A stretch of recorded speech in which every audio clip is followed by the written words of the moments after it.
자바 최적화 챕터 9 자바 가상 머신의 코드 실행에 대한 내용 진행해 보겠습니다. 자바 가상 머신이 제공하는 가장 중요한 서비스는 메모리 관리, 그리고 사용하기 쉬운 애플리케이션 코드 실행 컨테이너라고 하네요. 자, 그러면 이러한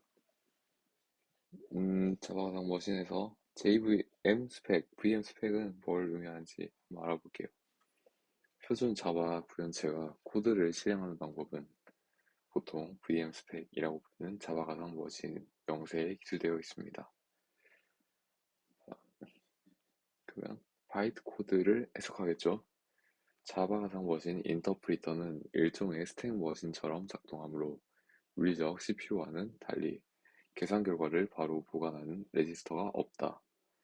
기존에 이렇게 가상화된 OS처럼 보이죠? 이런 거는 실제 OS와 다르게 실제 OS는 연산을 할 때 CPU에게 계산된 값을 레지스터에 임시 저장하고 그 값을 꺼내서 사용하잖아요. 하지만 VM 스펙, 그러니까 자바 가상 머신 인터프리터는 해당 레지스터를 사용하지 않는다고 합니다. 대신 작업할 값을 모두 평가 스택에 놓고 스택 머신 명령으로 스택 최상단에 있는 위치한 값을 변환하는 식으로 작동을 합니다. 스택이라는 자료 구조의 특징이죠. 흡입 선출이라는 특징을 이용해서 평가 스택에 쌓아놓고 그 값을 이제 CPU 레지스터에서 꺼내는 것처럼 꺼내서 바이트 코드, 옵코드의 내용에 따라 실행하는 겁니다. 자, 자바 가상 머신은 주로 다음 세 공간에 데이터를 담아 놓는다고 해요. 평가 스택, 로컬 변수, 객체 힙. 객체 힙은 저희가 많이 들었죠. 가비지 컬렉터에서 마킹을 수집할 때 많이 나왔던 그 메모리 공간인데 이거는 메소드끼리, 셋끼리 공유한다라고 합니다. 그 다음 평가 스택, 방금 말씀드린 것처럼 그때그때 즉시 옵코드를 실행을 시킬 때 메서드별로 하나씩 생성해서 이 평가 스택별로 그러한 로직들을 수행하게 되는 거죠. 그 다음 로컬 변수는 결과를 임시 저장하는 특징이 있다고 합니다. 특정 메서드별로 존재한다라고 하네요. 그 다음 자바 가상 머신의 바이트 코드 개요에 대해 한번 진행해 볼게요. 자바 가상 머신의 각 스택 머신 작업 코드, 이걸 옵코드라고 하죠. 옵코드는 1바이트로 나타낼 수 있습니다. 그래서 이름이 바이트 코드라고 하네요. 자, 그러면 1바이트면 8비트죠? 그러면 2의 8승이니까 0부터 255까지의 아이디를 포함해서 지정을 가능하며 자바 10 기준 약 200개를 사용하고 있다라고 하네요. 그 다음 바이트 코드 명령어는 스택 상단에 위치한 두 값의 기본형을 구분할 수 있게 표기한다.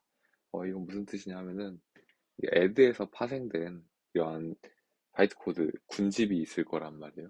그러면 이제 그 바이트 코드가 인트형 전용 애드 혹은 롱 타입 전용 애드 등 이 여러 가지 하나의 애드 군집에서 여러 가지 디테일한 타입별로 나눠진다라는 뜻입니다. 그다음 자바상 머신은 빅 엔드, 엔디안 엔디안이죠. 그다음 리틀 엔디안 하드웨어 아키텍처 모두 바이트 코드 변경 없이 실행 가능하도록 명세를 규정합니다. 자, 빅 엔디안과 리틀 엔디안은 뭐였죠? CPU에서 그 주소값을 꺼낼 때 이게 컴퓨터 하드웨어에서 나왔나요? 아키텍처에서 나왔나요? 그러니까 OS마다였나? 그 하드웨어마다 그 주소값을 불러오는 방식이 달랐어요.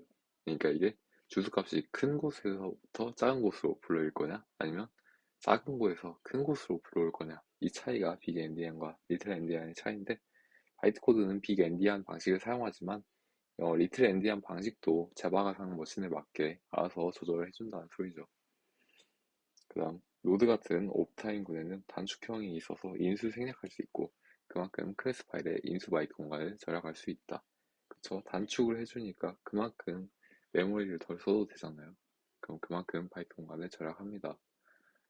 예를 들어 현재 객체를 스택 상단에 넣는 어로드 0 같은 바이트 코드, 옵코드 명령어는 워낙 자주 쓰이면서 바이트 공간도 절약을 해주므로 클래스 파일 크기에 상당히 영향을 끼치는 아주 좋은 코드라고 볼 수 있겠네요. 자바 플랫폼 초창기에는 자바 클래스 파일의 크기를 최대한 압축시키는 문제가 게 중요한 설계 결정이었다. 이 소리가 왜 나왔냐 하면은 이게 바로 위에서 말한 설명처럼 이러한 바이트를 줄이는 그런 방식이 중요했던 이유죠, 이게. 이제 초창기에는 이제 이러한 하드웨어 스펙도 문제가 됐고, 전송 속도도 매우 느렸기 때문에, 이제 이렇게 단축시키는 방법이 중요했었습니다.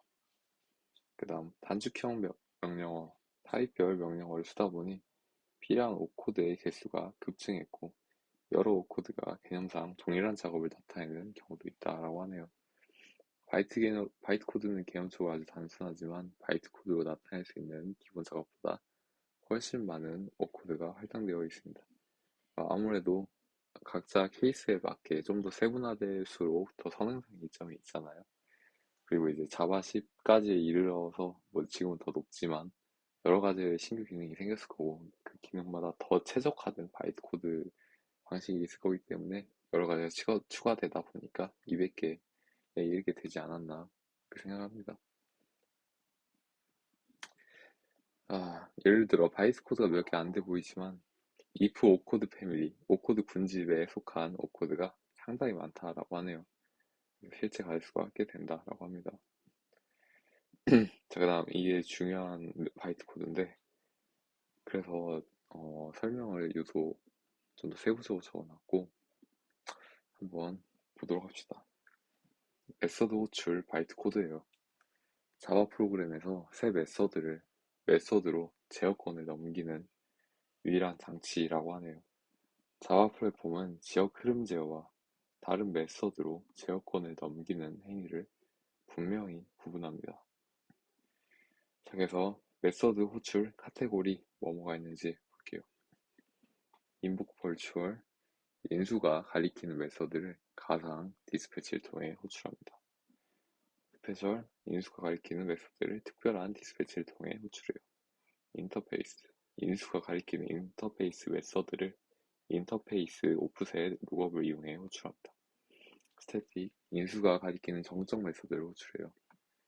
다음 다이나믹은 호출해서 실행할 메서드를 동적으로 찾는다 라고 하네요. 자바 머신 설계 구조상 메서드 호출 오코드를 명시적으로 사용해야 하므로 기계어에는 이와 동등한 호출 작업이 있다 라고 하네요. 그래서 아무래도 이 오코드가 그래도 자바 소스 코드보다는 좀 더 기계어에 근접한 언어니까 어셈블리어처럼 기계어에 대응되는 그러한 바이트 코드들이 많다라는 거죠. 대신 자바 가상 머신 바이트 코드는 몇 가지 전문 용어를 사용한다라고 하네요. 아무래도 기계어와 비슷하면 기계어가 완전 0101이잖아요. 이런 걸 좀 더 자세하게 설명해 줄 수 있는 몇 가지 전문 용어를 사용한다라고 합니다.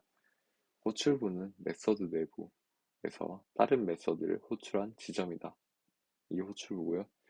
비정적 메소드 호출의 경우 어느 객체에 있는 메소드인지 반드시 해석해야 되는데 이게 다양성이죠. 이전 책 오브젝트에서도 충분히 많이 설명했던 그런 다양성의 개념을 사용하기 위해서는 해당 인보크 볼추얼 이러한 논스태틱 메소드 호출이 꼭 필요합니다. 이렇게 찾은 객체를 수신자 객체, 이 객체의 런타임 타입의 수신자 타입이라고 하네요. 그다음 인스턴스 메서드 호출은 보통 인보크 벌추얼로 변환되며 자바 인터페이스에 선언된 메서드를 호출할 경우 인보크 인터페이스로 바뀝니다. 컴파일 타임에 디스패치할 메서드를 특정할 수 있는 경우 즉 프라이빗 메서드나 슈퍼클래스 호출 이런 거는 메서드를 특정할 수 있죠.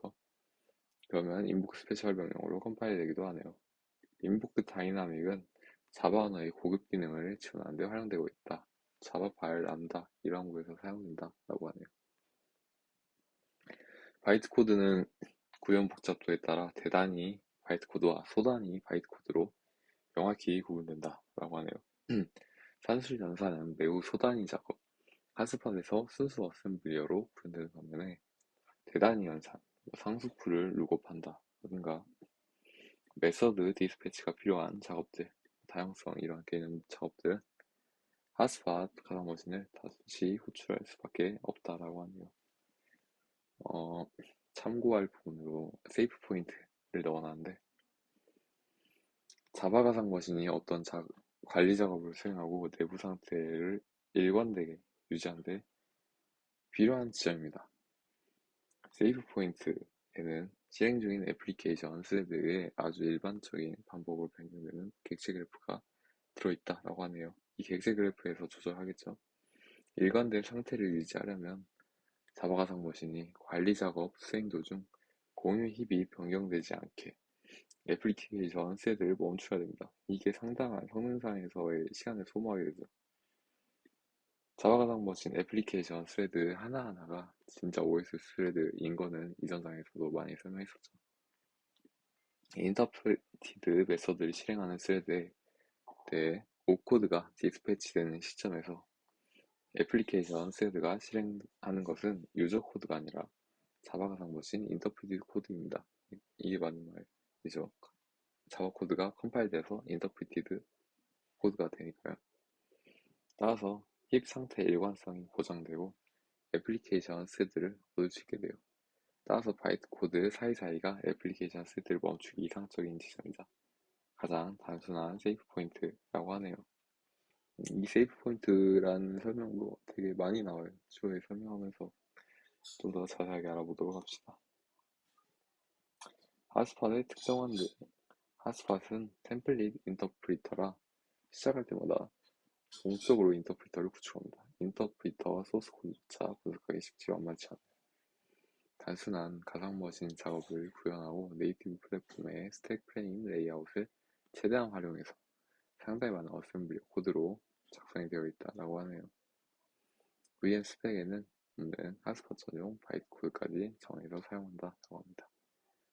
이번 영상은 여기까지 할게요.